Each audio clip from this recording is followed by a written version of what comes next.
ไหมทำยังไง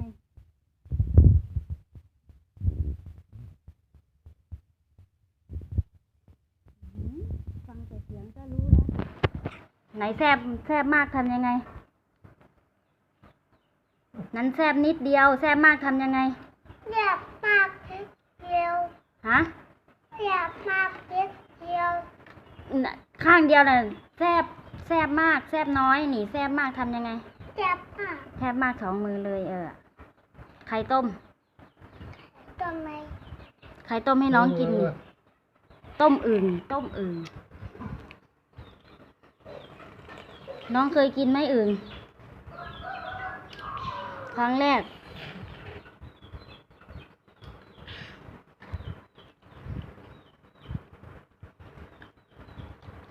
ในชีวิตครับต้มอึ่ง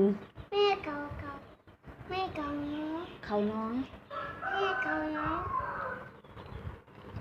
นี่ป๊านี่ป๊าไม่ใหญ่ไหลไม่ใหญ่นี่ไหลไม่ใหญ่นี่ครับไม่ใหญ่นี่ครับ